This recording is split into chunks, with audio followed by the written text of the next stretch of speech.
I showed up to my family's holiday brunch with my kids. My dad smirked. Your presence always makes things harder. You should leave. My sister laughed. My kids asked, why didn't Grandpa want us?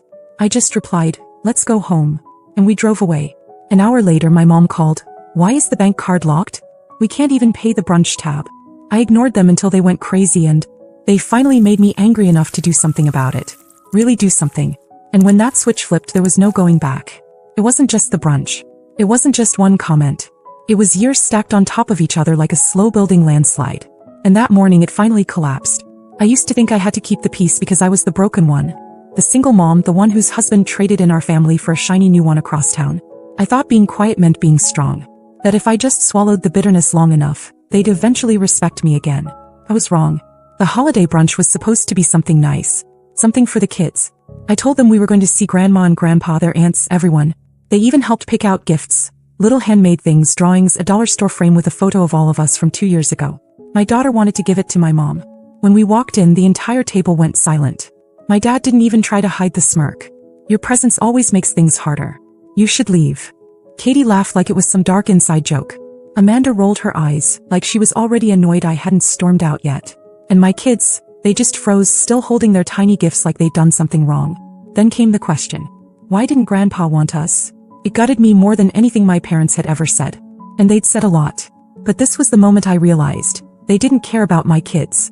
Not really. They never did. I didn't say a word to them. I looked at my kids and said, let's go home. No tears. No begging. No scenes. Just silence. We got back in the car and while they played with their toys in the living room, I sat at the kitchen counter and opened the banking app. The family card, the one my parents used like a shared piggy bank despite never asking where the money came from, was still active. Still draining from my account. So I froze it. One click. I waited. About an hour later the first call came in. My mom. Then Katie. Then Amanda sent a half-panicked text to the family group chat. Why is the card not working? We can't pay for brunch. Are you home? Can you check it? Then came another one. Did you mess with the bank? Was there fraud? No, just me. No one asked if the kids were okay. No one asked why we left. Not even my mom, who always claimed she loved them so much. The only thing that seemed to matter was the bill. That was when I knew I'd been holding up a whole house of cards. And now I was ready to knock the rest of it down.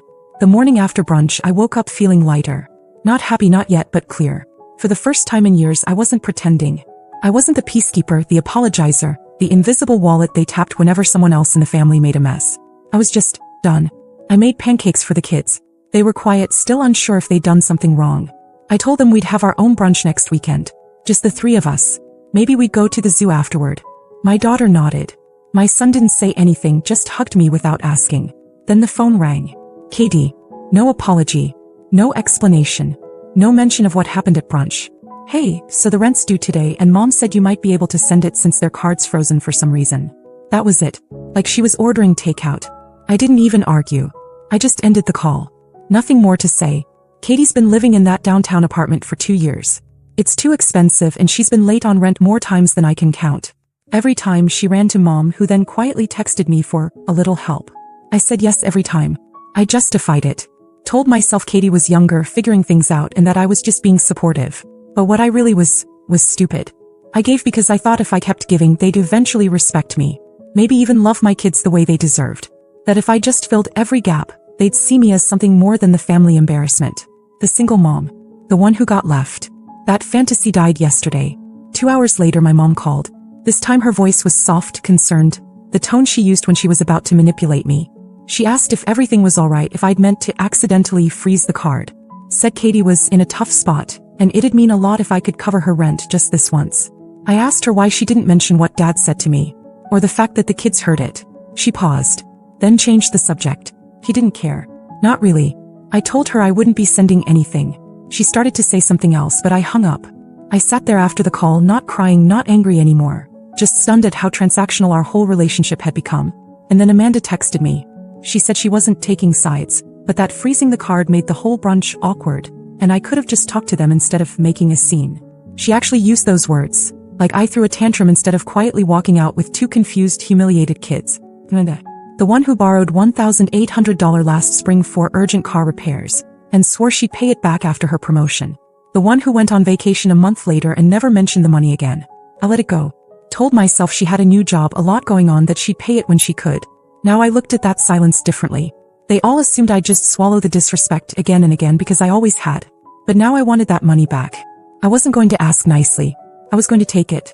And I knew exactly how. It wasn't about the money. It was about drawing the line. The one they'd never seen before because I'd never had the guts to draw it. Not until now. Amanda hadn't spoken a word to me since the brunch. Not a call, not a text about the kids, nothing.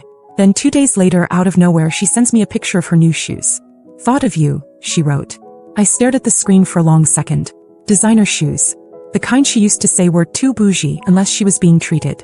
She had definitely treated herself this time. I scrolled up in our thread until I hit that one message from months ago. The one where she promised she'd return the $1-800 she borrowed. She had called crying that day, said her car wouldn't start and the mechanic said the whole electrical system needed replacing. She didn't want to tell mom or dad because they were already stressed about Katie's money problems. She promised she'd pay me back after her promotion. He even sent me a heart emoji. That was in April. I let it go. For months. Never brought it up. Because we were family and I didn't want to be that person. But I was already done with being that person. So I opened my bank app and sent a formal request for $1-800. No message, no explanation. Just the number and the due date. Today. 5 minutes later she messaged me. "Are you kidding right now?" Not, "Sorry, I forgot." Not, "Can we talk?" Just outraged that I'd finally drawn a line. I didn't answer. I didn't have to. I had already made other plans. I called the travel agent I used to work with years ago and asked if there were any last-minute deals for a beach resort. Nothing huge, just somewhere warm with a pool and space for the kids to breathe. She found one. A cozy cabin suite at a family-friendly place with a kids' activity center, dolphin tours, the works. Cost me $1,682. And I paid for it with Amanda's money the minute she finally sent it. No thank you, of course. No apology. Just a cold transfer like she was settling a business debt. Maybe she was. Because I was done pretending we were anything more than that. That night, while packing my kids' bags, I realized something. I hadn't felt this excited in years. It was our first real vacation. No guilt, no awkward family texts, no tense silences. Just me and the two people who never made me feel like I wasn't enough. I didn't post anything on social media. Didn't tell anyone. I wanted them to find out the same way I had to find out they never really saw me as one of them. Slowly, painfully, with no warning. Let them sit there wondering why I wasn't responding to their passive-aggressive texts. Let them guess where we were while they scrambled to figure out who was going to pay Katie's rent next month. Or why mom couldn't order groceries with the family card. I wasn't their crutch anymore. I wasn't their secret donor. I was gone. And every time I zipped up a suitcase, I reminded myself, this isn't revenge. This is repair. Here's part 4 of Megan's story with a new layer of tension and an unexpected twist. Part 4. The photos they weren't supposed to see. The morning of the trip, I woke up before the kids and just sat on the edge of the bed staring at the suitcase. I still couldn't believe I'd actually done it. Booked a vacation, cut the financial leash, taken back my peace. It felt surreal, like I was borrowing someone else's life for a few days. I left my phone on silent, stuffed in my bag. Whatever drama they were cooking up back home could wait. We landed just after noon. Warm air, palm trees, the sound of waves instead of tension. The kids ran straight to the beach like they'd been waiting their whole lives. I took a picture of them standing in the surf and smiled, really smiled for the first time in what felt like forever. Later that night, after the kids were asleep, I gave in and checked my phone. A dozen missed calls, mostly from mom and Amanda. One voicemail from Katie, crying about an eviction notice. I didn't listen to it. I opened Instagram instead. I had posted one photo. Just one. A sunset, no faces, no tags. Just a quiet flex that I was somewhere better. But that was enough. Amanda had commented under it. Wow. Must be nice to use family money for personal vacations. That was unexpected. First, she had the nerve to post it publicly. Second, she still believed the money I used was hers, like I had somehow stolen from the family pot. I hadn't even responded when she sent me the money. She knew it was for the debt she owed. And now she was twisting it like I was the one taking advantage. I didn't reply. But I didn't need to. The next morning, something happened I didn't plan. My grandfather called. He never calls. Ever. He usually just shows up during holidays, sits quietly in the corner and watches the chaos unfold. He's the only one who's ever spoken kindly to me without strings attached. When I answered, he just said, "I saw the photo. I'm glad you finally left." I didn't know what to say. He told me he was coming into town next week and wanted to take the kids out. No big family dinner, just him, me, and them. Said he had something he wanted to discuss in person. Then he added, "Your mother isn't going to like it, but that's never stopped me before." That was it. He hung up. I sat there staring at the phone, trying to figure out what that meant. My grandfather didn't do drama. He didn't do sides. but something had shifted. And if he was taking a stand, it meant more was coming. I looked out at the beach and thought maybe this trip was more than just a break. Maybe it was the beginning of the real fallout. And for once, I wasn't scared of it. We came home from the trip late Sunday night, sunburned, sandy, and glowing. The kids passed out in the back seat before we even made it onto our street. I didn't wake them, just carried each of them inside, tucked them in, then stood for a moment in the hallway, listening to their quiet breathing. It was the first time I didn't come home dreading what was waiting for me. I turned on my phone and it lit up like a dying firework. 23 messages, 8 missed calls, 2 voicemails. My mother had left a long, drawn-out message that started sweet and ended bitter. Amanda had sent a string of texts alternating between pretending nothing had happened and accusing me of ruining the dynamic of the family. Katie had gone from "please call me" to "I don't need your help anyway" in under an hour. Not one of them asked how the kids were. Not one of them asked if we had a good time. All they cared about was the shift, the sudden quiet vacuum where my support used to be. I ignored every message. I didn't even open the voicemails. The next morning, the doorbell rang. I checked the camera and blinked.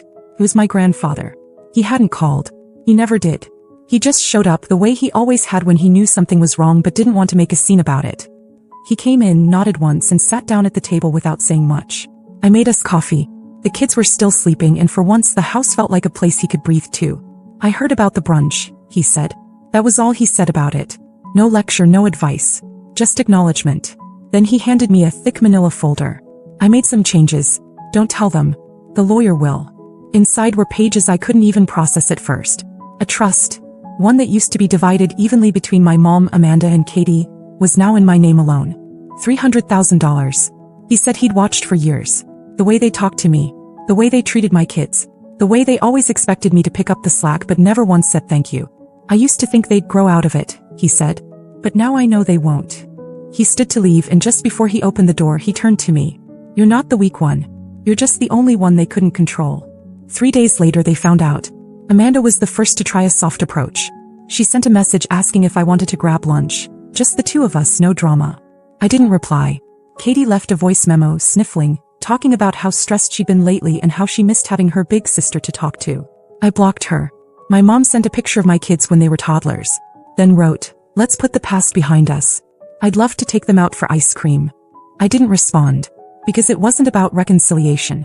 It wasn't about love. It was about proximity to the money. They didn't feel sorry for what they'd done. They were sorry for what they might lose. And by the time they realized the door was closed, they were already on the outside. This wasn't revenge. I didn't gloat. I didn't announce anything. I just kept living. And that was the part they never expected. Because when someone stops trying to be accepted, there's nothing left for you to take from them.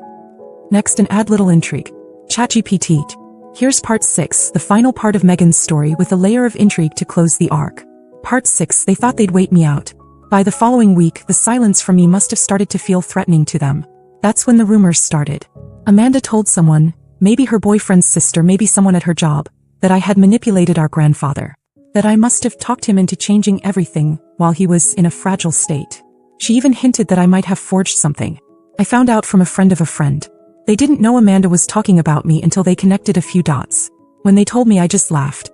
Amanda had always been a bad liar, and worse at hiding her fear when she felt power slipping away. Katie followed up a day later with a long message about family being forever, and how holding grudges doesn't heal wounds. She said she was willing to talk if I was ready to come back to the table. Back to the table.